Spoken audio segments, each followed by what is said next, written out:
Alright, y'all. So last night I got bored and I came to my kitchen. I just threw some things together and it worked pretty well. So now I'm bringing it to you. And what I made last night was a bread. And I kind of threw some fall flavors in it. I got some nutmeg, some ginger, some honey, and some cinnamon.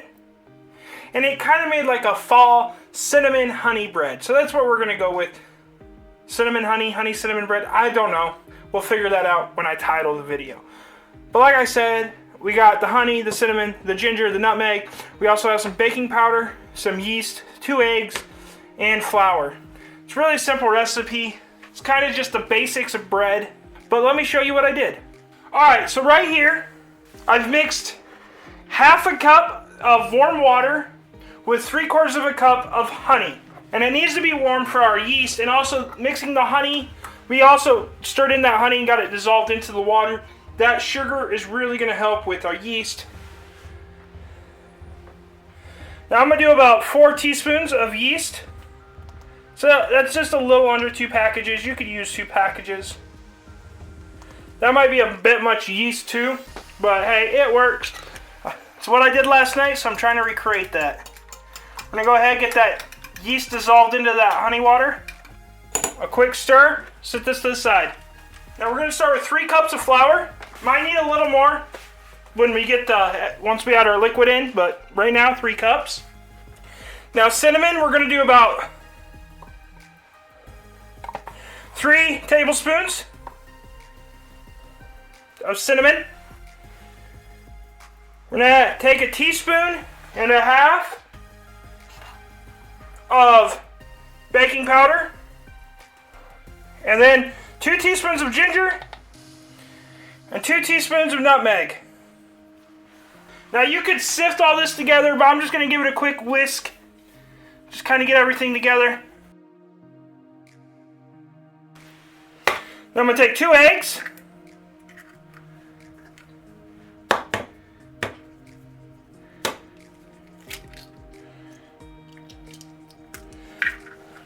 And now I'm going to take our honey water yeast mixture. We're just going to go ahead and dump that in. Now, if you have a stand-up mixer with a bread attachment, that would probably be great. I don't. Now, I can't remember how much water I did last night, so I'm going to do half a cup at a time. So that's half a cup of water on top of our yeast water, which will probably do the trick to get this all mixed in to mix together. Yeah, so half a cup is what I did right there. Now I'm going to just start adding in flour. About 1/3 of a cup at a time until I get a nice doughy consistency. Which I know my exact measurements right now are making a lot of bakers mad. But hey, this works. As long as you know the basic principles of a lot of stuff, you can make a lot of stuff work. Still a little tacky. We're just going to gradually add flour in until we get a nice dough consistency. Which could depend on, there's some variables that go into that. Humidity in the air, elevation can play a trick on it. How moist is your flour when it's getting used, there's a lot of stuff that can go into that. So you just need to be the one that tells. And what you're looking for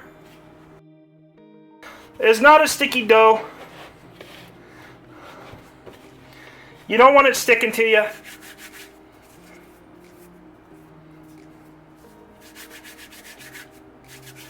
So once it stops sticking to you, that's probably good. And then we're just going to take that out.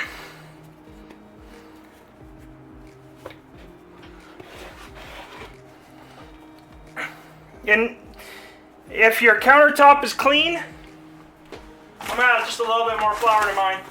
If your countertop is clean, go ahead. Sit down on your countertop. It's a lot easier to knead when you sit it on the counter. And we're going to knead this 5 to 10 minutes, 15 minutes. I kind of go, once again, I go for more of a consistency and a fill off of it than a time. But what you're going to notice when you knead your bread is it'll start, when you push down on it, it'll start rising up pretty nicely. And I'll knock down my little placard. But it'll have some nice bounce back to it.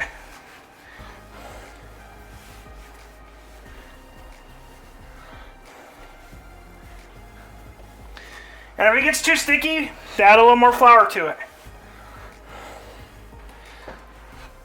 But I'm going to knead mine and I'll bring you back. Alright. So I've kneaded for about 8 minutes. It bounces back pretty well. It's got some of its tackiness back. As you can see, if I do that, it springs back into shape. And it's starting to get its tackiness back where it sticks. And you don't want to add too much flour where it gets too dense, right? Because then it'd be a really dense, heavy bread. So I did mine for about 8 minutes. So I just kind of went ahead, lightly hit a bowl with some nonstick spray. I'm going to go ahead, throw our dough in there, cover this with a rag, and sit in a warm spot to rise for 2 hours. At that point, I'll bring you back. Alright, y'all, so it's been about 2 hours. As you can see, it's more than doubled in size, which is what we're looking for. We're just going to go ahead and punch this down. We're going to pull it out. And we're going to separate this into about 3 equal loaves.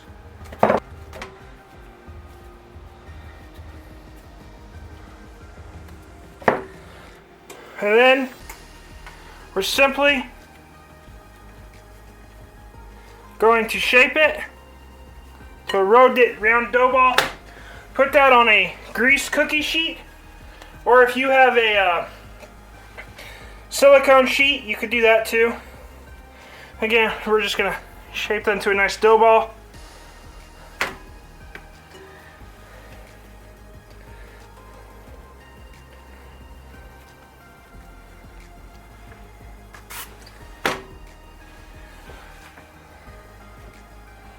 And like I said, 3 even as possible pieces is what we're doing. You could do 2 halves.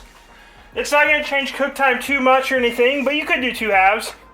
I'm just going with 3 loaves. Now we're going to let these rise for 30 to 45 minutes. And at that point, I'll bring you back. Alright, y'all, so it's been about 40 minutes. Our dough is risen. We're just going to go ahead and score our bread. I'm going to do a traditional X. You can do whatever you like. Now the reason we score our bread is that way, because it's going to rise a lot in the oven, the yeast will heat up, it will expand. And if you score your bread, it makes that expansion go to that spot. It doesn't, you don't get weird deformed bread when you score your bread. Now I'm going to throw these in the oven for about 28 minutes or until they're done. At that point, I'll bring you back. Alright, y'all. Our bread is done. It's still fairly warm. It just came out of the oven. But how you can tell if it's done is if you tap the bottom and it sounds hollow. And I cooked it for 28 minutes. This is a great fall recipe for bread. And I think this is a great example of how you can experiment and create a lot of different stuff as long as you know the basics. But if you like this video and you want to see more like it, go ahead, hit that like and subscribe button down below.